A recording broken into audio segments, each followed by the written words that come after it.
നമസ്കാരം. Lights camera action എന്ന നമ്മുടെ ചാനലിലേക്ക് ഒരിക്കൽ കൂടി സ്വാഗതം.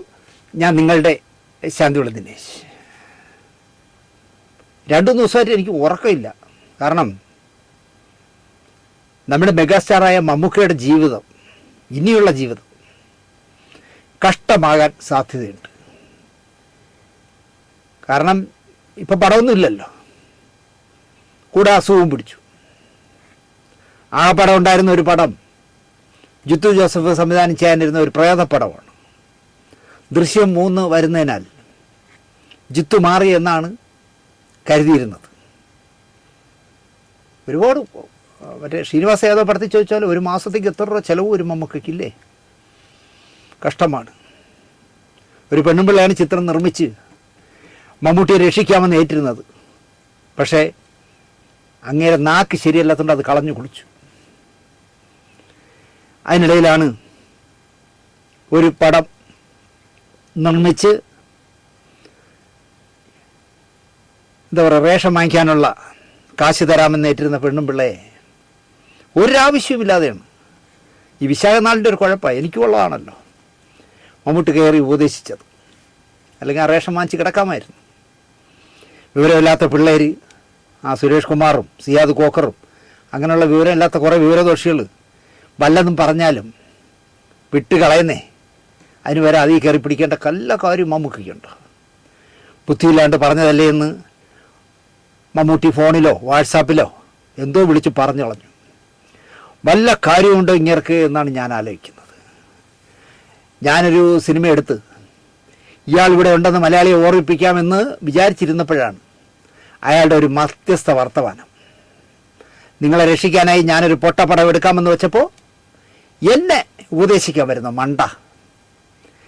തൻ്റെ മോന്ത വരുന്ന പടം ഞാൻ ഇനി ചെയ്യുന്നില്ല എന്ന ഉറച്ച തീരുമാനം ആ പെണ്ണുമ്പിള്ള അങ്ങ് എടുത്തു.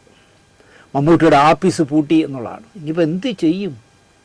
മരുന്ന് വാങ്ങിക്കണം, റേഷൻ വാങ്ങിക്കണം, കാറിന് ഡീസൽ അടിക്കണം. കുളമായി. എടുക്കാത്ത പടത്തിന് ചിലവിട്ടെന്ന് പറഞ്ഞ് ലക്ഷങ്ങൾ അടിച്ചു മാറ്റുന്ന കക്ഷിയാണ്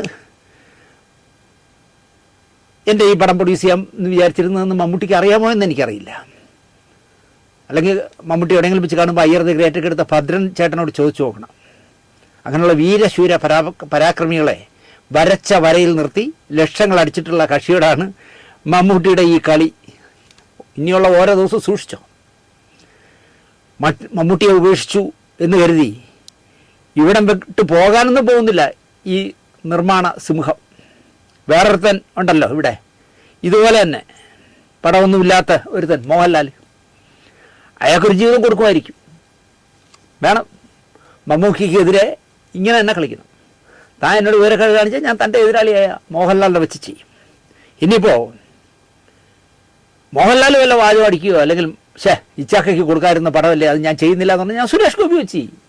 അങ്ങനെ ചെയ്ത് മാറ്റി മലയാള സിനിമയെ ഏതാണ്ട് മുഴുവൻ ഒതുക്കും എന്നാണ് എനിക്ക് തോന്നുന്നത്. എനിക്ക് അതിലാണ് പേടി. മലയാള സിനിമ ഇനി എന്ത് ചെയ്യും? കളി ആരോടാ മോനെ എന്നാണ് ചോദിക്കേണ്ടത്. ആളും തരും കണ്ട് കളിക്കണ്ടായിരുന്നു നമുക്ക്. നിങ്ങൾ ഈ ഫോൺ വെറുതെ വീട്ടിലിരിക്കുന്ന പടത്തിലൊന്നും വർക്ക് ചെയ്യാൻ പോകാതിരിക്കുന്ന പടമൊന്നും ഇല്ലാതിരിക്കുമ്പോൾ നിങ്ങൾ ഈ ഫോൺ എടുത്ത് വിളിക്കരുതായിരുന്നു. ആളും തരവും കണ്ട് കളിക്കണമായിരുന്നു. ഇത്രയും ഞാനിപ്പോൾ തൽക്കാലം പറയുന്നു.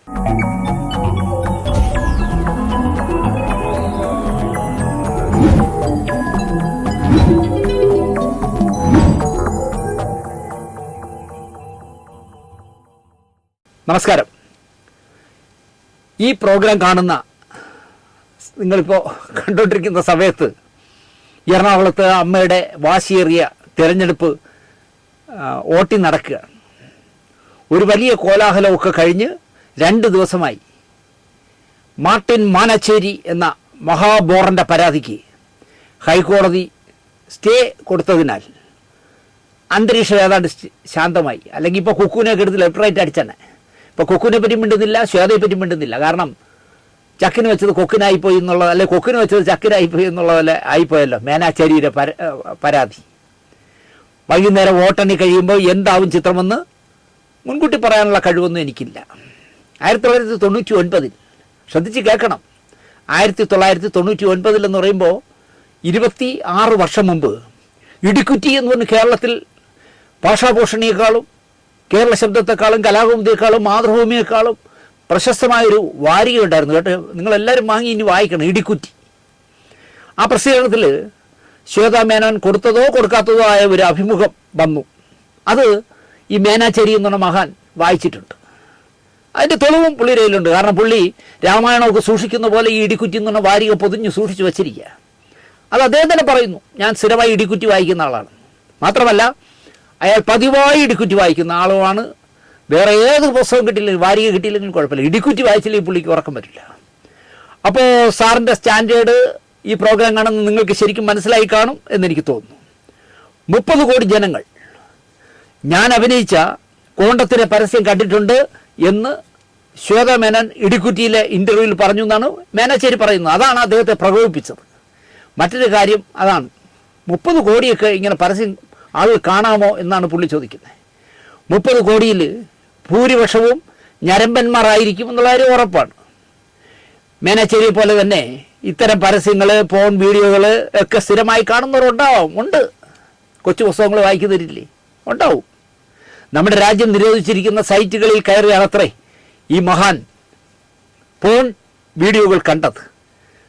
അത് നിയമപരമായി തെറ്റല്ലേ എന്ന് ചോദിച്ചാൽ, അല്ലെങ്കിൽ അതിന് കേസെടുക്കണ്ടേ എന്ന് ചോദിച്ചാൽ മേനാച്ചേരിക്കൊന്നും പറയാനില്ല. ഞാനെന്തായാലും 10-20 നിരോധിച്ച ഈ ഫോൺ സൈറ്റുകളുടെ ഇത് ഡീറ്റെയിൽ എടുത്ത് കോടതിക്ക് കൊടുത്തതാണ്. അപ്പോഴെങ്കിലും കോടതി കാണണ്ടേടാ, നിരോധിച്ചതൊക്കെയാണ് അവൻ കാണുന്നതെന്നെങ്കിലും കോടതി അലക്ഷ്യമല്ലേ അത്. പ്രായപൂർത്തിയാകാത്ത 2 കുട്ടികൾ ശ്വേതയുടെ ഫോൺ വീഡിയോകൾ, പെൺകുട്ടികൾ കാണുന്നത് ഈ വിദ്വാൻ കാണുകയും അവരോടൊപ്പം കണ്ടു എന്ന് പറയുന്നു അയാൾ. അതും എറണാകുളം ഹൈക്കോടതിയിൽ ഒരുപാട് തിരക്കുള്ള ആയിരക്കണക്കിന് വക്കീലന്മാരും പ്രതികളും വാദികളും പോലീസുമൊക്കെ നിറഞ്ഞു നിൽക്കുന്ന എറണാകുളം ഹൈക്കോടതിയിൽ പ്രായപൂർത്തിയാകാത്ത 2 പെൺകുട്ടികൾ ശ്വേതയുടെ ഫോൺ വീഡിയോ കണ്ടുകൊണ്ടിരുന്നപ്പോൾ ഇദ്ദേഹവും കൂടെ ഇരുന്ന് കണ്ടെന്നാണ് പറഞ്ഞത്. അപ്പോൾ ഇയാൾ ചെയ്തത് നിയമപരമായി കുറ്റകൃത്യമല്ലേ എന്ന് ആരും ചോദിക്കുന്നില്ല, കോടതിയും ചോദിച്ചില്ല. തെരഞ്ഞെടുപ്പിൽ മത്സരിക്കുന്ന ശ്വേതയെ ഏത് വിധേനയും പിന്തിരിപ്പിക്കാനും അറ്റാക്ക് ചെയ്ത് മാനസികമായി തളർത്താനുമാണ് ഈ കടലാസ് പുലി ഇറങ്ങിയതെന്ന കാര്യം സ്പഷ്ടമാണ്. ശ്വേതയേക്കാൾ മനോഹരമായി ശരീരപ്രദർശനം നടത്തിയ രതി നിർവേദത്തിലെ ജയഭാരതിയെ ഈ മഹാൻ കണ്ടിട്ടേയില്ല എന്നാണ് പറയുന്നത്.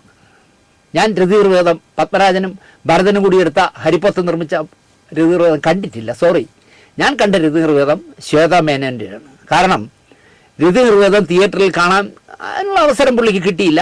പുതിയ രതി നിർവേദത്തിലെ തുണ്ടുകൾ ഫോൺ സൈറ്റുകളിൽ നിന്നും അദ്ദേഹം കണ്ടിട്ടുണ്ടെന്ന് പറഞ്ഞു. ഞരമ്പനാണ്, മൊത്തം സമയം സദാസമയം ഫോൺ ഇതിൽ കയറി സൈറ്റുകളിൽ കയറി കാണലാണെന്ന് അയാൾ പറയാതെ പറയുന്നുണ്ട്. ഒരു കാര്യം ഉറപ്പാണ്, ഈ മനുഷ്യൻ നിലവാരമില്ലാത്ത സൈറ്റുകളിലെ സ്ഥിരം പ്രേക്ഷകനാണ്. ഒപ്പം ഇടിക്കുറ്റിയുടെ ലെവലിലുള്ള പ്രസിദ്ധീകരണങ്ങൾ മാത്രം വായിക്കുന്നവനുമാണ്. 26 വർഷം മുമ്പ് 1999 വായിച്ച ഇടിക്കുറ്റിയിൽ രതി നിർവേദത്തിൽ അഭിനയിച്ചതൊക്കെ ശ്വേത പറഞ്ഞത് എങ്ങനെയാകും എന്ന് നിങ്ങൾ ചോദിക്കരുത്. ഇദ്ദേഹം പറയുന്നത് 1999 ഇടിക്കുറ്റി വായിച്ചെന്നാണ് പറയുന്നത്. ഇൻ്റർവ്യൂ കണ്ടതും അതിലാണ്. അതിൽ രതി നിർവേദം എങ്ങനെ വന്നു എന്ന് എനിക്ക് മനസ്സിലാവുന്നില്ല. വേണമെങ്കിൽ അരമണിക്കൂർ മുമ്പ് ഞങ്ങൾ ഇറങ്ങാമെന്ന് റാംജി റാവുവിൽ കടവക്കുളം ആൻ്റണി പറഞ്ഞു നമ്മളെ ചിരിപ്പിച്ചാൽ അതുപോലെ ആകാം. രതി നിർവേദം ജയഭാരതി അഭിനയിച്ചത് 1978 ഭരതൻ പത്മരാജൻ ടീമിൻ്റെ മനോഹരമായ സിനിമ. ഒരു എന്താ പറയുക, തലമുറയെ മുഴുവൻ സ്വാധീനിച്ച ചിത്രം. പക്ഷേ ആ സിനിമ കമ്പി സൈറ്റുകളിൽ പരതി കാണുന്ന ഈ മഹാൻ കണ്ടിട്ടേ ഇല്ല എന്നാണ് പറയുന്നത്. എല്ലാ സൈറ്റിലും നോക്കിയെന്ന് ജയഭാരതിയുടെ ഫോണുണ്ടോയെന്ന്. അപ്പോൾ അതിലൊന്നും രതി നിർവേദം ഇല്ല. 2009 പാലേരി മാണിക്യം, ഒരു പാതിരാ കൊലപാതകം എന്ന് പറഞ്ഞ സിനിമ വരുന്നത്. 2009 മികച്ച ചിത്രമായി സംസ്ഥാന സർക്കാർ തിരഞ്ഞെടുത്ത സിനിമയായിരുന്നു പാലേരി മാണിക്യം. മികച്ച നടനായി മമ്മൂട്ടിയും മികച്ച നടിയായി ശ്വേതാ മേനോനും ഈ ചിത്രത്തിലൂടെ അവാർഡുകൾ നേടി. മികച്ച മേക്കപ്പ്മാൻ്റെ അവാർഡ് രഞ്ജിത്ത് അമ്പാടിയും നേടിയ ചിത്രമാണ് ഈ പാലേരി മാണിക്യം. ഇതൊന്നും ഞരമ്പന്മാർ അറിയാൻ ഇടയില്ല. 2011 ശ്വേതാ മേനോൻ മികച്ച നടിയായി സോൾട്ട് ആൻഡ് പെപ്പർ എന്ന് പറഞ്ഞ ആഷിക് കപൂറിൻ്റെ സിനിമയിലൂടെ. സംസ്ഥാന സർക്കാരിൻ്റെ മികച്ച നടിയായി തിരഞ്ഞെടുത്ത ഒരു അഭിനേത്രിക്ക് എതിരെയാണ് പോൺ സൈറ്റിലെ നടിയാണെന്ന പരാതിയുമായി മലയാള മനോരമയേക്കാൾ സർക്കുലേഷനുള്ള പത്രം നടത്തുന്ന ഇടിക്കുറ്റി പതിവായി വായിക്കുന്ന പത്രാധിപരുടെ പരാതി. ഇതിനെന്തൊക്കെയാണ് മറുപടി പറയേണ്ടതെന്ന് സത്യത്തിൽ എനിക്കറിയില്ല. അയാൾ വളരെ കൂളായിട്ടാണ് സംസാരിക്കുന്നത്.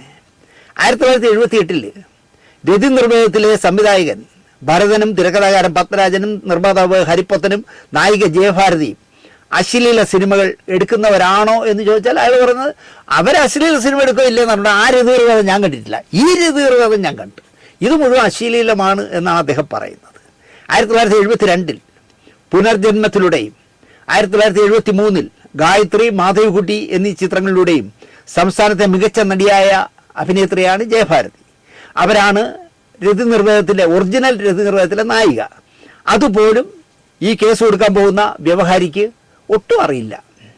2 തവണ സംസ്ഥാന അവാർഡ് നേടിയ ഒരു അഭിനേത്രിയുടെ അവാർഡ് നേടിക്കൊടുത്ത സിനിമയിലെ അഭിനയം സെക്സിയാണ്, ശരീര പ്രദർശനമാണ്, കാശ് സമ്പാദിക്കാനാണ് എന്നൊക്കെ പറഞ്ഞ് അവർ മത്സരിക്കുന്ന അവരുടെ സംഘടനയിൽ നിന്നും പേടിപ്പിച്ച് മാറ്റി നിർത്താനാകണം ഈ തരംതാണ കളി മേനാച്ചേരി കളിച്ചത് എന്ന് എനിക്ക് തോന്നുന്നു. അത് ആർക്ക് വേണ്ടി എന്നത് കാണേണ്ട കാര്യം തന്നെയാണ്. അത് കണ്ടെത്തണം. ശ്വേതാ മേനോൻ അവരുടെ പ്രസവം ചിത്രീകരിച്ച് കാണിച്ചു കളഞ്ഞു എന്നതാണ് മറ്റൊരു പരാതി. വേദന എടുക്കാതെ പ്രസവിക്കാൻ കുത്തിവയ്പ് നടത്തി പ്രസവിച്ചിട്ട് പ്രസവവേദന അഭിനയിച്ച് കെട്ടിയോനെയും രക്ഷകർത്താക്കളെയും അഭിനയിപ്പിച്ച് യൂട്യൂബിൽ ഇട്ട് 50 ലക്ഷം പൊട്ടന്മാരെ പറ്റിച്ച് കാശടിക്കുന്ന കാലത്താണ് ഒരു പെൺകുട്ടി ഈ അടുത്ത കാലത്ത് അങ്ങനെ ചെയ്തല്ലോ. 50 ലക്ഷം പേരാണ് അത് കണ്ടത്. അങ്ങനെ മലയാളിയുടെ കാശടിക്കുന്ന കാലത്താണ് ഒരു സിനിമയിൽ കഥാപാത്രത്തിനായി സ്വന്തം പ്രസവം മാന്യമായി കാണിക്കാൻ കഴിയുന്നത് മാത്രം കാണിച്ച് ശ്വേത കളിമണ്ണിൽ അഭിനയിച്ചത്. പത്മരാജൻ്റെ ശിഷ്യനായിട്ടും കാഴ്ച മുതൽ ആടുജീവിതം വരെയുള്ള ഒരു സിനിമയിലും മാന്യമായിട്ടല്ലാതെ ബ്ലസ്സി എന്ന് പറഞ്ഞ സംവിധായകൻ സിനിമ ചിത്രീകരിച്ചിട്ടുമില്ല, തിയേറ്ററിൽ കാണിച്ചിട്ടുമില്ല. ഇപ്പോൾ തന്മാത്ര എന്ന് പറഞ്ഞ പടത്തിൽ അൾഷിമേഴ്സ് ബാധിച്ച് മറവി രോഗം ബാധിച്ചിട്ട് മോഹൻലാൽ ഭാര്യയുമായിട്ട് ഇണചേരുന്ന സീനെടുത്തിരുന്നു ന്യൂഡായിട്ട്. ഒരു മടിയുമില്ലാതെ മോഹൻലാൽ ചെയ്തു. പക്ഷേ പിന്നെ എന്തോ അവർക്ക് തോന്നി ആ ഷോട്ട് തിയേറ്ററിൽ കാണിക്കേണ്ട എന്ന് പറഞ്ഞ് സെൻസറിങ് കഴിഞ്ഞ ശേഷം വെട്ടിമാറ്റി. ഈ പറയുന്ന മഹാൻ എനിക്ക് തോന്നുന്നു തന്മാത്ര കണ്ടിട്ടില്ല. തന്മാത്ര ഒന്നും പുള്ളി കാണൂല്ല. പുള്ളി രതിനിർഭേദം 2, പാതിര കൊലപാതകം, കളിമണ്ണ് മുതലായ സിനിമകളെ പുള്ളിക്ക് ഇഷ്ടപ്പെടും. ഈ സിനിമയും തിയേറ്ററിൽ ഈ മരവാഴ കണ്ടിരിക്കില്ല. ഏത് കളിമണ്ണ്. പോൺ സൈറ്റിൽ വന്ന പ്രസവം മാത്രം കണ്ട് നിർവൃതി കൊണ്ട ഒരു മഹാനായിരിക്കണം ഈ വിദ്വാൻ. ഇന്ത്യൻ സിനിമ സർട്ടിഫിക്കേഷൻ ബോർഡ് പടം കണ്ട് AUAU എന്നിവയിൽ ഏതെങ്കിലും ഒരു സർട്ടിഫിക്കറ്റ് നൽകിയ സിനിമയ്ക്കെതിരെ കോടതികൾ പോലും ഇടപെടാത്ത സാഹചര്യത്തിലാണ് ശ്വേത അഭിനയിച്ച സീനുകളെപ്പറ്റി ഈ പത്രാധിപ സിംഹം കേസുമായി എത്തിയിരിക്കുന്നത്. ഇയാളൊരു തട്ടിപ്പുകാരനാണെന്ന് ക്രൈം നന്ദകുമാർ, എൻ്റെ ഒരു പഴയ സുഹൃത്താണ്, ഞാൻ വിളിച്ചൊന്നും ചോദിച്ചില്ല. ഇയാളൊരു തട്ടിപ്പുകാരനാണെന്ന് ക്രൈം നന്ദകുമാർ എന്ന പത്രക്കാരൻ പറയുന്നു. തൻ്റെ സ്ഥാപനത്തിലെ ഒരു സ്റ്റാഫായിരുന്നു ഈ മഹാൻ. അവിടെ ഇരുന്നു കൊണ്ട് ഒരു തട്ടിപ്പ് നടത്തി. അതുകൊണ്ട് ഈ മഹാൻ ആരാണെന്ന് പൊതുസമൂഹത്തിന് അറിയാനായി ഒരു വാർത്ത ഈ പറയുന്ന ക്രൈം നന്ദകുമാർ പുറത്തുവിട്ടിട്ടുണ്ട്.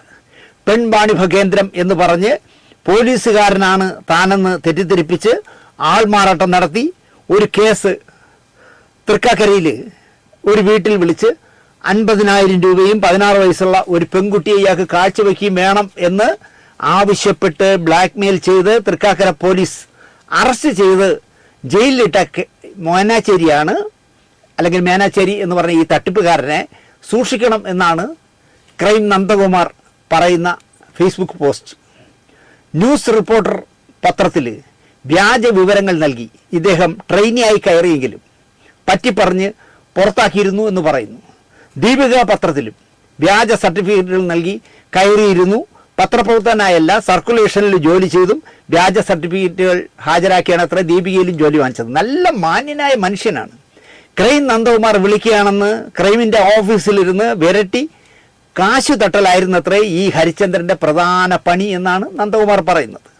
ശ്വേതയ്ക്കെതിരെ സദാചാര പരാതി കൊടുത്ത മാർട്ടിൻ മേനാച്ചേരി എന്ന ഭൂലോക ഫ്രോഡിൻ്റെ സദ്ഗുണ സർട്ടിഫിക്കറ്റുകളാണ് ക്രൈം നന്ദകുമാർ തന്നെ ഇപ്പോൾ പുറത്തുവിട്ടിരിക്കുന്നത്. പോലീസ് സ്റ്റേഷനിൽ 2 തവണ പരാതി കൊടുത്തിട്ടും സ്വീകരിക്കാത്തത് ഒരു പക്ഷേ ഈ ഗജ ഫ്രോഡിനെ അവർക്ക് നന്നായി അറിയാം എന്നതിനാലാകണം. പിന്നെ പറയുന്ന പരാതികൾ കേട്ടുകേൾവി പോലും ഇല്ലാത്ത കാര്യങ്ങളുമാണല്ലോ. അതുകൊണ്ടായിരിക്കും പോലീസ് സ്റ്റേഷനിൽ എടുക്കാത്തത്. അങ്ങനെയാണ് CJM കോടതിയിൽ ഇദ്ദേഹം എത്തുന്നത്. സ്വാഭാവികമായും കോടതിക്ക് ഇവൻ ഫ്രോഡാണോ എന്നറിയണമെന്നില്ല. പക്ഷേ പരാതി വാങ്ങുമ്പോൾ ഇത് തട്ടിപ്പ് പരാതിയാണല്ലോ എന്ന് കോമൺ സെൻസിൽ ആർക്കും മനസ്സിലാവാവുന്ന കാര്യമാണ്. ഇയാളെ പറ്റി കൂടി അന്വേഷിക്കാൻ പറഞ്ഞിരുന്നുവെങ്കിൽ നമുക്ക് കോടതിയോട് ബഹുമാനം കൂടി തന്നെ. എന്തുകൊണ്ട് പോലീസ് സ്റ്റേഷനിലും കമ്മീഷണറും ഇവൻ്റെ ഓലപ്പാമ്പ് തള്ളിക്കളഞ്ഞു എന്നെങ്കിലും ചോദിച്ചിട്ട് ഫയലിൽ സ്വീകരിക്കാമോ, കോടതിയുടെ വിലപ്പെട്ട സമയം കളയണോ എന്നൊക്കെ ബഹുമാനപ്പെട്ട കോടതി ചിന്തിക്കണമായിരുന്നു. ഒരു സീരിയസ് പരാതിക്കാരൻ വരുമ്പോൾ ഈ ഗാന്ധിയൻ്റെ പശ്ചാത്തലം ഏതെങ്കിലും കോടതി അന്വേഷിക്കണമായിരുന്നു. കോടതിക്ക് പരിമിതിയുണ്ടെങ്കിൽ കോടതി ഏൽപ്പിച്ച ഏമാൻ അങ്ങോട്ട് പറയണമായിരുന്നു, ബഹുമാനപ്പെട്ട കോടതി ഇവൻ ഗജ പോക്രിയാണ്, അത്രയെങ്കിലും പോലീസുകാർ പറഞ്ഞു കൊടുക്കണമായിരുന്നു ജഡ്ജിക്ക്.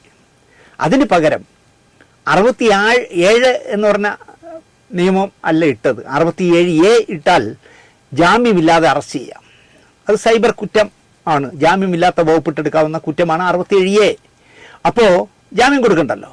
പിന്നെ വ്യഭിചാരശാല നടത്തൽ, നിർബന്ധിച്ച് വ്യഭിചരിക്കൽ, അതിന് പ്രേരിപ്പിക്കുക തുടങ്ങിയ വകുപ്പുകൾക്കാണ് 3-5 സ്റ്റേറ്റിൻ്റെ 3-5 വകുപ്പുകൾ ചേർത്ത് 2 തവണ സംസ്ഥാന അവാർഡുകൾ നേടിയ ഒരു അഭിനേത്രിക്കെതിരെ ചാർജ് ചെയ്യുക എന്നത് ഇത്തിരി കടന്ന കൈ ആയിപ്പോയില്ലേ എന്ന് ചിന്തിക്കേണ്ടവർ ചിന്തിക്കട്ടെ. ഇനി ഞാനതൊന്നും പറഞ്ഞ് കോടതി ലക്ഷ്യത്തിനൊന്നും പോകുന്നില്ല. ആഭ്യന്തരം കൈകാര്യം ചെയ്യുന്ന നമ്മുടെ മുഖ്യമന്ത്രിയും DGPയും വനിതാ കമ്മീഷനും ഒക്കെ ഇതൊക്കെ അറിയണ്ടേ എന്നാണ് എനിക്ക് ന്യായമായ സംശയം. ഏത് അലവലാതി പരാതി തന്നാലും 3-അംഗ സമിതിയെ അന്വേഷിക്കാൻ ഏൽപ്പിക്കുന്നതാണോ വനിതാ കമ്മീഷൻ്റെ കടമ എന്നും ചിന്തിക്കേണ്ടതാണ്. നടപടിക്രമങ്ങൾ ഒന്നും പാലിക്കാതെ ഏതെങ്കിലും ഒരു ഫ്രോഡ്, ഒരു വെള്ളക്കടലാസിൽ എന്തെങ്കിലും എഴുതിക്കൊണ്ട് തന്നാൽ അത് വിശ്വസിച്ച് ജാമ്യമില്ലാത്ത വകുപ്പുകളൊക്കെ ഇട്ട് സംസ്ഥാനം ആദരിച്ച ഒരു അഭിനേത്രിക്കെതിരെ ചാർജ് ചെയ്യാമോ? നാളെ മറ്റൊരു ഹതഭാഗ്യയ്ക്ക് ഈ ഗതി വരരുത്. അതിനാണ് ഞാനിത് പറയുന്നത്. ശ്വേതാ മേനോൻ ചങ്കൂറ്റമുള്ള സ്ത്രീയാണ്. മോശമല്ലാത്ത സാമ്പത്തിക ചുറ്റുപാടുള്ള കാശുള്ള വീട്ടുകാരിയാണ്. മോശമല്ലാത്ത ആൾബലവും അവർക്കുണ്ടാവാം. സംഘടനയുടെ അമ്മ എന്ന് പറഞ്ഞ സംഘടന എന്നല്ല, മലയാള സിനിമയിലെ സിനിമാ സംഘടനകളുടെയൊക്കെ പിന്തുണയും ശ്വേതയ്ക്ക് ഈ കാര്യത്തിൽ കിട്ടാം. ഇതൊന്നും ഇല്ലാത്തൊരു പാവം സ്ത്രീയാണ് ഈ കേസിൽ ഇതുപോലെ പ്രതിപട്ടിയിൽ വന്നെങ്കിൽ നിങ്ങൾ ആലോചിച്ച് നോക്ക്, എപ്പോഴേ ജാമ്യം നിഷേധിച്ച് ജയിലിൽ കയറ്റിയനെ. നമ്മുടെ കോടതികളെ പിന്നെയും തൊഴുതു പോകുന്നത് ഹൈക്കോടതി ജഡ്ജ് VG അരുൺ എന്ന ന്യായാധിപൻ ഈ കേസിൻ്റെ അന്വേഷണം തന്നെ സ്റ്റേ ചെയ്ത് കണ്ടപ്പോഴാണ്. എന്തെങ്കിലുമൊക്കെ എഴുതി പോലീസുകാർ കൊണ്ടുവന്നാലും കോടതി ഇല്ലെങ്കിൽ ഈ നാടിൻ്റെ അവസ്ഥ എന്താവും നിങ്ങൾ ആലോചിച്ചു. ഉറപ്പായും പ്രമാദമാകാവുന്ന ഈ കേസ് അന്ന് വൈകുന്നേരം തന്നെ ആഭ്യന്തരം കൈയാളുന്ന മുഖ്യമന്ത്രിക്ക് ബ്രീഫ് ചെയ്ത് കൊടുത്തു കാണും. തീർച്ചയായിട്ടും ഹോം ഡിപ്പാർട്ട്മെൻറ്റിൽ നിന്ന് ബ്രീഫ് ചെയ്ത് കൊടുത്തു കാണും.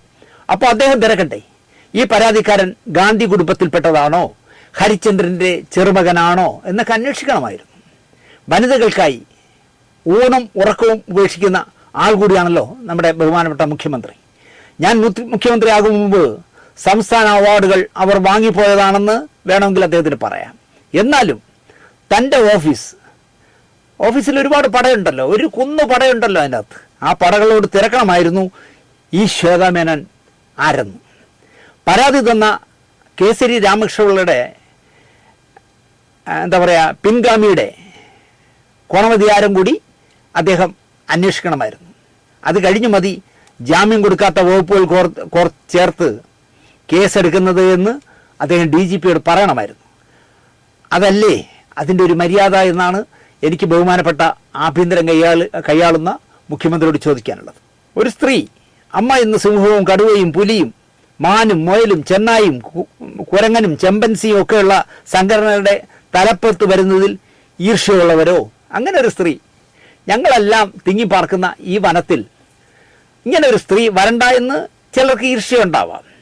ജീവിതകാലം മുഴുവൻ തല്ല്, കൊല, തട്ടിപ്പ്, പറ്റിപ്പ്, ഭീഷണിപ്പെടുത്തൽ തുടങ്ങി എല്ലാവിധ നൊട്ടോറിയസ് കാര്യങ്ങളും ഞാൻ നടത്തുമെന്ന് അഭിമാനത്തോടെ ചെയ്തു കാണിക്കുന്നവരോ? തങ്ങളുടെ കൂടെ നിൽക്കാത്ത, തന്നോടൊപ്പമുള്ള ഫ്രോഡ് തൈക്കിളവികളെ കണ്ടാൽ മൈൻഡ് ചെയ്യാത്ത ശ്വേതാ മേനോനെ കുരുക്കാൻ, മത്സരത്തിൽ നിന്ന് പിന്തിരിപ്പിക്കാൻ ഫ്രെയിം ചെയ്ത കെണിയാണ് ഈ കേസെന്ന് കരുതാൻ വലിയ ബുദ്ധിയൊന്നും വേണ്ട എന്നാണ് എൻ്റെ അഭിപ്രായം. കോമൺ സെൻസ് മാത്രം ഉണ്ടായിരുന്നാൽ മതി. ഈ ഇഷ്യൂമായി നിങ്ങൾ ചിന്തിച്ചു നോക്കൂ. ഒരാഴ്ച പിന്നിട്ടിരിക്കുന്നു ഈ കത്ത്, ഈ കള്ളപ്പരാതി, കത്തല്ല കള്ളപ്പരാതി കോടതിയിലെത്തിയിട്ട്. ശ്വേത മേനോനാണെങ്കിൽ അമ്മയിൽ മാത്രമല്ല സിനിമാ ഇൻഡസ്ട്രിയിൽ തന്നെ നല്ല സൗഹൃദമുള്ള ആളുമാണ്. എതിർ സ്ഥാനാർത്ഥിയായ ദേവനും ജനറൽ സെക്രട്ടറിയായി മത്സരിക്കുന്ന രവീന്ദ്രനെയും മാറ്റി നിർത്തിയാൽ ഈ കേസിനെപ്പറ്റി സഹപ്രവർത്തകരായ കേസിൽ കുരുക്കിയവന്മാരെപ്പറ്റി എത്ര സിനിമാക്കാർ പ്രതികരിച്ചുവെന്ന് ഈ പ്രോഗ്രാം കാണുന്നവർ ഒന്ന് ചകഞ്ഞു നോക്കൂ. ഒറ്റ എണ്ണം പ്രതികരിച്ചില്ല എന്നുള്ളതാണ്. ശ്വേതയെ വെച്ച് എത്രയോ സിനിമകളിൽ കൂടെ അഭിനയിക്കുകയും സംവിധാനം ചെയ്യുകയൊക്കെ ചെയ്ത ഒരുപാട് നിർമ്മിച്ചവരും ഒക്കെ ഉണ്ടല്ലോ. ഈ പറയുന്ന ദേവനും രവീന്ദ്രനും അല്ലാതെ ഒറ്റ എണ്ണം പ്രതികരിച്ചില്ല എന്നുള്ളതാണ്. ഒരുമാതിരിപ്പെട്ട ഒരാളും കമാന്ന് മിണ്ടിയിട്ടില്ല. എന്തായിരിക്കാം അതിൻ്റെ കാരണം എന്ന് ഞാൻ ആലോചിച്ചു. നമ്മളെ അല്ലല്ലോ, അവളെയല്ലേ കെണിയിലാക്കിയത്. അനുഭവിക്കട്ടെ, നമുക്കും കൂടി കളി നോക്കിയിരിക്കാമെന്നായിരിക്കും പലരും ചിന്തിക്കുന്നത്. പിന്നെ രഹസ്യമായി ശ്വേതയെ വിളിച്ച് പിന്തുണ പ്രഖ്യാപിച്ച ശേഷം അങ്ങനെ പ്രഖ്യാപിക്കുന്നത് തനി സിനിമാക്കാരും കാണും. നട്ടലില്ലാത്തവർ എന്നേ ഞാനവരെ പറയൂ. ഞാൻ ശ്വേതയ്ക്ക് ഐക്യദാർഢ്യം പ്രഖ്യാപിച്ചാൽ കേസ് കൊടുപ്പിച്ചവൻ എനിക്കെതിരെ തിരിഞ്ഞാലോ എൻ്റെ കഥകൾ പുറത്തു വന്നാലോ എന്നായിരിക്കാം സിനിമാക്കാരിൽ ഭൂരിപക്ഷത്തിൻ്റെയും സംശയം. ഉദാഹരണത്തിന് അസുഖബാധിതയായ സരിത നായർക്ക് ചികിത്സയ്ക്കായി 35 ലക്ഷം രൂപ മോഹൻലാൽ കൊടുത്തയച്ചതും അത് ബാബുരാജ് എന്ന നടൻ മുക്കിയതും സരിത തന്നെ ഇപ്പോൾ പുറത്തു വിട്ടിരിക്കുകയാണല്ലോ. കൊടുത്തവനോ ഏൽപ്പിച്ചത് മുക്കിയെന്ന് പറയുന്നവനോ ഇതിനായി ചരട് വലിച്ചവനോ ഇത്രയും ദിവസമായിട്ടും കമാന്നൊരക്ഷരം മിണ്ടിയോ? മിണ്ടില്ല. ആ 35 ലക്ഷം ഏതോ തെരഞ്ഞെടുപ്പ് കാലത്ത് ഏതോ ഹൈവേയിൽ പണം തട്ടിക്കൊണ്ട് പോയാലാണ്. എത്രയോ കോടി പോയപ്പോൾ പറഞ്ഞിട്ടില്ലേ? 10-15 കോടി പോയപ്പോൾ പറഞ്ഞത് 2 കോടിയേ പോയുള്ളത്. അതുപോലെയാണെന്ന് തോന്നുന്നു ഈ പൈസ കൊടുത്തതും ഒരുത്തെ ഇടനിലക്കാരെ അടിച്ചുകൊണ്ട് പോയതും യഥാർത്ഥ രോഗിക്ക് പൈസ കിട്ടാതെ പോയതും. ശ്വേത മേനോൻ സ്വന്തം നിലയിലാണോ പോൺ സൈറ്റുകൾക്ക് വീഡിയോകൾ അയച്ചു കൊടുത്തത് എന്ന് ഈ തട്ടിപ്പുകാരനോട് ചോദിച്ചാൽ ഞാൻ ഒരിടത്തും അങ്ങനെ പറഞ്ഞിട്ടില്ല എന്നാണ് മേനാച്ചേരിയുടെ മറുപടി. അപ്പോൾ പിന്നെ ശ്വേതയെ കുറ്റക്കാരിയായി ചിത്രീകരിക്കുന്നത് എങ്ങനെ എന്ന് ചോദിച്ചാലും ഈ തല്ലിപ്പൊളി പറയുന്നത് ഞാനങ്ങനെ അവരെ ചിത്രീകരിച്ചിട്ടില്ല എന്നാണ്. എന്നാൽ അവരുടെ കോണ്ടത്തിൻ്റെ പരസ്യം പോൺ സൈറ്റുകളിലുണ്ട്, 30 കോടിയോളം പേർ കണ്ടിട്ടുണ്ട് എന്ന് അവർ തന്നെ പറയുന്നു. അതെവിടെ പറഞ്ഞു എന്ന് ചോദിച്ചാൽ ഒരു പത്രത്തിൽ. ഏത് പത്രത്തിൽ എന്ന് ചോദിച്ചാൽ ഞാൻ നേരത്തെ പറഞ്ഞ ഇടിക്കുറ്റിയിൽ പറഞ്ഞു എന്നാണ് പറയുന്നത്. ഇങ്ങനൊരു പത്രമുണ്ടെന്ന് ഞാനിപ്പോഴാണ് അറിയണത്. ഏതോ കമ്പി വീക്കിലി ആയിരിക്കും. ഇടിക്കുറ്റി. നോക്കി എന്തൊരു നല്ല രസമുള്ള പേരെന്നൊക്കെ. ശ്വേത ഈ ഇടിക്കുറ്റിക്കൊക്കെ ഇൻ്റർവ്യൂ കൊടുക്കുമെന്ന് ഈ പ്രോഗ്രാം കാണുന്ന ആരെങ്കിലും വിശ്വസിക്കുമോ എന്ന് എനിക്ക് സംശയമുണ്ട്. ഇത് അവന്മാർ ചുമ്മാ ഇൻ്റർവ്യൂ എന്ന് പറഞ്ഞെടുത്തിട്ടതായിരിക്കാം. ഇവനെ പോലുള്ള ഞരമ്പന്മാർ വായിക്കട്ടെ എന്ന് വിചാരിച്ചിട്ട്. പണ്ടിവിടെ ഒളിച്ചു വായിക്കാൻ യുവാക്കളും തൈക്കളവന്മാരും രഹസ്യമായി വാങ്ങിയിരുന്ന കുറേ മാസികകളുണ്ടായിരുന്നു. പല പേരുകളിലാണെങ്കിലും കാന്താരി, മുത്തുച്ചിപ്പി എന്നൊക്കെ പറഞ്ഞ് കുറേ പേരുകളിലാണ് ഇറങ്ങുന്നത്. പക്ഷേ എല്ലാം ഏതാണ്ട് എല്ലാം ഒന്നുപോലെ ഇരിക്കും. കാരണം ഒരേ സാധനം തന്നെയാണ് എല്ലാത്തിലുള്ള, കവർ മാത്രമേ മാറൂ. അതിൽ ഒന്നായിരിക്കണം ഇടിക്കുറ്റി എന്നെനിക്ക് തോന്നുന്നു. സ്ഥിരമായി ഇടിക്കുറ്റികൾ വായിച്ച് സംതൃപ്തി അടയുന്ന ഞരമ്പനാകണം ഈ വിദ്വാൻ. 1999 ഇറങ്ങിയ ഇടിക്കുറ്റിയിൽ വന്നതാണത്രേ കോണ്ടത്തിൻ്റെ പരസ്യം 30 കോടി ആളുകൾ കണ്ടു എന്ന വാർത്ത. പിന്നെ മീഡിയ സിൻഡിക്കേറ്റിലും വന്നു എന്നാണ് അയാൾ പറയുന്നത്. ഏത് മീഡിയ സിൻഡിക്കേറ്റ്? ഇങ്ങനെയൊക്കെ പ്രസിദ്ധീകരണങ്ങളുണ്ടെന്ന് ഞാൻ ഇപ്പോൾ അറിയണേ. മറ്റുള്ളവരുടെ വീഡിയോകളൊന്നും ഒരു പോൺ സൈറ്റിലും ഈ കൂതറ കണ്ടിട്ടില്ല എന്ന് അയാൾ തന്നെ പറയുന്നു. സ്ഥിരമായി ശ്വേതയുടെ മാത്രമേ ഫോളോ ചെയ്യാറുള്ളൂ ഈ ഞരമ്പൻ എന്നാണ് അയാൾ പറയുന്നത്. എൻ്റെ ശ്രദ്ധയിൽ ഇടിക്കുറ്റിയും പിന്നെ നിരോധിത സൈറ്റുകളിലും ശ്വേത അഭിനയിച്ച സീനുകൾ മാത്രമേ കാണുന്നുള്ളൂ എന്നും ഈ മഹാൻ പറയുന്നു. വേറെ ആരുടെയും ഫോൺ ഇല്ല എന്നുണ്ട്. പാൽപ്പായസമൊക്കെ ഉണ്ട്, ഒരുപാടുണ്ട്. പാൽപ്പായസം, അടപ്പായസം, ചുക്കുപായസം എന്നൊക്കെ പറഞ്ഞ് കുറേ ഉണ്ട്. തപ്പി നോക്ക്. നമുക്കൊരു സംസ്കാരമുണ്ടെന്നും കൊറോണയ്ക്ക് ശേഷം പിള്ളേരുടെ കയ്യിലെല്ലാം ഫോണുണ്ടെന്നും ഭാരതത്തിൻ്റെ സംസ്കാരം സംരക്ഷിക്കാൻ ഞാൻ ബാധ്യസ്ഥനാണെന്നും അല്ലെങ്കിൽ നമ്മൾ ബാധ്യസ്ഥരാണെന്നും കുഞ്ഞുങ്ങളുടെ ഭാവിയെ കരുതിയാണ് ശ്വേത മേനോനെതിരെ കേസ് കൊടുത്തതെന്നുമാണ് ഈ ഇഷ്ടൻ്റെ പുതിയ ഭാഷ്യം. കളിമണ്ണ്, രതിനിർവേദം, മറ്റേ പടമില്ലേ, അവനും പടത്തിൻ്റെ പേര് ഓർമ്മയില്ലേ? അത് പാതിര കൊലപാതകേ, അതിൻ്റെ പേര് ഓർമ്മയില്ല. മറ്റേ പടമില്ലേ മമ്മൂട്ടിയുള്ള, അതൊന്നും ഇവിടെ ചെയ്യാൻ പാടില്ല എന്നാണ് ഇദ്ദേഹം പറയുന്നത്. ജയഭാരതിക്കെതിരെ എന്താ പരാതി കൊടുക്കാത്തത് എന്ന ചോദ്യത്തിന് അത് ഞാൻ കണ്ടിട്ടില്ല, ഇന്ന് തന്നെ കാണാമെന്നായിരിക്കും അതിൻ്റെ ആർത്തി കണ്ടപ്പോൾ. ശ്വേതയുടേനേക്കാൾ എങ്ങനെയുണ്ടെന്ന് നോക്കാനായിട്ട് കണ്ടു കാണും. ഇതൊക്കെ പറയുന്നതായിരുന്നോ? പോലീസുകാരനായി ചമഞ്ഞ് ഞാൻ നേരത്തെ പറഞ്ഞു, തൃപ്പൂണിത്തുറയിൽ ഒരു വീട്ടിൽ വിളിച്ച് പെൺവാണിഭ ഭീഷണി മുഴക്കി 50,000 രൂപയും 16 വയസ്സുള്ള ഒരു പെൺകുട്ടിയും വേണമെന്നാവശ്യപ്പെട്ട് പോലീസ് അറസ്റ്റ് ചെയ്ത് ജയിലിൽ കിടന്ന ആളാണ് ഈ പറയുന്നത്. അമ്മ എന്ന സംഘടനയിലെ തൂപ്പുകാരനെ പോലും എനിക്കറിയില്ല എന്നും അദ്ദേഹം പറയുന്നു. അതിൻ്റെ കൂട്ടത്തിൽ അദ്ദേഹം ഒരാവശ്യമില്ലാതെ ആരും ചോദിക്കാതെ തന്നെ പുള്ളി പറയാണ്, ബാബുരാജിനെ ഞാൻ കണ്ടിട്ട് പോലുമില്ല എന്നാണ് പറയുന്നത്. അച്ഛൻ മോഷ്ടിച്ച തേങ്ങ കിണറ്റിലുമില്ല, അച്ഛൻ തട്ടിലുമില്ല എന്ന് പറഞ്ഞതുപോലെ അദ്ദേഹം പറയാണ്, അമ്മ സംഘടനയിലെ തൂപ്പുകാരിയെ പോലും എനിക്ക് പരിചയമില്ല, ബാബുരാജിനെ ഞാൻ കണ്ടിട്ട് പോലുമില്ല, ഒരു സിനിമാക്കാരനെയും എനിക്ക് അറിയുക പോലുമില്ല എന്നും ഈ പാവം പറയുന്നു. ജൂലൈ 31 പരാതിയുമായി CJM കോടതിയിൽ പോയതും ആരും പറഞ്ഞിട്ടല്ലേ എന്ന് പറയാൻ മേനാച്ചേരി പറഞ്ഞു. ആരും പറഞ്ഞിട്ടല്ല ഞാൻ പോലീസ് സ്റ്റേഷനിൽ പോയതെന്നാണ് മേനാച്ചേരി പറയുന്നത്. ഹൈക്കോടതി പരിസരത്ത് പ്രായമാകാത്ത 2 പെൺകുട്ടികൾ പരസ്യമായി ശ്വേതയുടെ ഫോൺ വീഡിയോ കണ്ടപ്പോൾ ഇതൊന്നും കാണരുതെന്ന് ഈ മേനാച്ചേരി ആ പെൺകുട്ടികളെ ഉപദേശിച്ചത്രേ. അപ്പോൾ പിള്ളേർ എണീറ്റിപ്പോൾ കളഞ്ഞു. ആ പിള്ളേരെ കക്ഷിക്കൊട്ടും ഓർമ്മയില്ല. ഞാൻ കണ്ട പിള്ളേർ ഡ്രസ്സ് ഇട്ടിരുന്നോ, ഡ്രസ്സ് എന്താണ് ഇട്ടിരുന്നത്, പാൻറ്റും ഷർട്ടുമാണോ, ഫ്രോക്കാണോ, ചുരിദാറാണോ, ഒന്നും പുള്ളിക്ക് ഓർമ്മയില്ല. അക്സിമേഴ്സിൻ്റെ എന്തോ ചെറിയ ആരംഭമുണ്ട്. പക്ഷേ അപ്പോഴാണ് പുള്ളിക്ക് കേസ് കൊടുക്കണം ശ്വേതയ്ക്കെതിരെ എന്ന് തോന്നിയത്. ബാൻ ചെയ്ത ഫോൺ വീഡിയോകളുടെ 20ഓളം ലിങ്ക് താങ്കൾ കോടതിയിൽ കൊടുത്തല്ലോ എന്ന് ചോദിച്ചാൽ, ബാൻ ചെയ്ത വീഡിയോകൾ കാണുന്നത് തെറ്റല്ലേ എന്ന് ചോദിച്ചാൽ, ബാൻ ചെയ്താൽ ഞാൻ എങ്ങനെ ലിങ്ക് കോടതിയിൽ കൊടുക്കുമെന്നാണ് അദ്ദേഹം തിരിച്ചു ചോദിക്കുന്നത്. അതൊന്നും ബാൻ ചെയ്തിട്ടില്ലെന്ന് ഞാൻ ദിവസവും കാണുന്നതല്ലേ. ശ്രീസന്ധ്യ നേരത്ത് രാമായണം വായിക്കുന്നതിന് വരെ ഞാൻ ഈ നിരോധിത ഫോൺ സാധനങ്ങളാണ് കാണുന്നതെന്നാണ് അയാൾ പറയുന്നത്. എൻ്റെ വക്കീൽ അഡ്വക്കേറ്റ് മുജീബാണ്. ഹൈക്കോടതി സ്റ്റേ ചെയ്തു. ഓക്കെ, ബാക്കി നോക്കാം. ഞാൻ കുറച്ച് നാൾ മുമ്പ് എയർപോർട്ടിൽ വെച്ച്, അതിന് എവിടെയാണ് ഏത് എയർപോർട്ടെന്ന് പറയുന്നില്ല, എയർപോർട്ടിൽ വെച്ച് ഒരു സിനിമാ നടിയെ പരിചയപ്പെട്ടു. പക്ഷേ ഞാൻ ഫോട്ടോ പോലും ആ സിനിമാ നടിയുടെ കൂടെ ഒന്നും എടുത്തിട്ടില്ല. അമ്മയിലെ ആരും പറഞ്ഞിട്ടല്ല ഞാൻ ഈ കേസ് കൊടുത്തത് എന്നതിന് ഉദാഹരണമാണ് ഞാൻ ആ നടിയുടെ കൂടെ നിന്ന് ഫോട്ടോ എടുക്കാത്തതെന്നാണ് പുള്ളി പറയണേ. ഇതാരോ കൃത്യമായിട്ട് ഫീഡ് ചെയ്ത് കൊടുത്തിട്ടുണ്ട്. അമ്മയുമായിട്ട് ഒരു ബന്ധവുമില്ല, അമ്മയുടെ നായരെ ആരെയും എനിക്കറിയില്ല എന്നൊക്കെ പറയണമെന്ന് പറഞ്ഞു. അതുകൊണ്ട് ചുമ്മാ പറഞ്ഞുകൊണ്ടിരിക്കുകയാണ് പുള്ളി. ജോലി ചെയ്തെടുത്ത് നിന്നൊക്കെ പുറത്താക്കിയ ചരിത്രമുള്ള മേനാച്ചേരി സിനിമയിൽ ആരെയും അറിയില്ല എന്നാണ് പറയുന്നത്. അതുകൊണ്ടാണ് ഷക്കീല, ജയഭാരതി, സിൽക്ക് സ്മിത, അനുരാധ തുടങ്ങിയവരെ ഒന്നും മേനാച്ചേരിക്ക് അറിയില്ല. ആകെ അറിയാവുന്നത് ശ്വേതയെ മാത്രമാണ്. ജോലി ചെയ്ത സ്ഥാപനങ്ങളിൽ നിന്നും മേനാച്ചേരിയെ പുറത്താക്കിയതും മേനാച്ചേരിയുടെ കുഴപ്പം കൊണ്ടല്ല എന്നാണ് മേനാച്ചേരി മാത്രം പറയുന്നത്. ഹൈക്കോടതി വളപ്പിൽ ഫോൺ വീഡിയോ കാണാൻ പ്രായപൂർത്തിയായ പെൺകുട്ടികൾ എന്തിനാ വരുന്നത് എന്ന് ചോദിച്ചാൽ, അത് സ്കൂൾ സമയത്താണല്ലോ, പകൽ സമയത്താണല്ലോ, വർക്കിംഗ് ഡേയിലാണല്ലോ. അപ്പോൾ ആ പെൺകുട്ടികൾ എന്തിനാണ് പകൽ സമയം ഈ ഫോൺ വീഡിയോകൾ കാണാൻ വേണ്ടി ഇത്രയും തിരക്കുള്ള ഹൈക്കോടതിയിൽ വന്നതെന്ന് പറഞ്ഞപ്പോൾ അതെനിക്കറിയില്ല, ഞാൻ ആ കുട്ടികളോട് ചോദിച്ചില്ല എന്നാണ് അദ്ദേഹം പറയുന്നത്.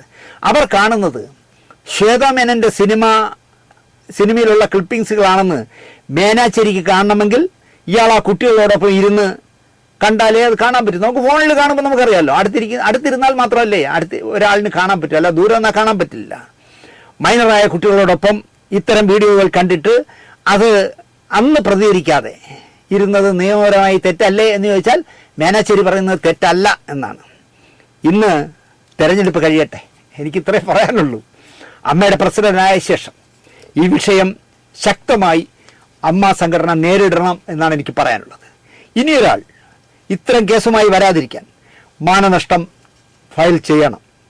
ചുരുങ്ങിയത് 1 കോടി രൂപയ്ക്കെങ്കിലും ശ്വേത മേനൻ മാനനഷ്ട കേസ് ഫയൽ ചെയ്യണം.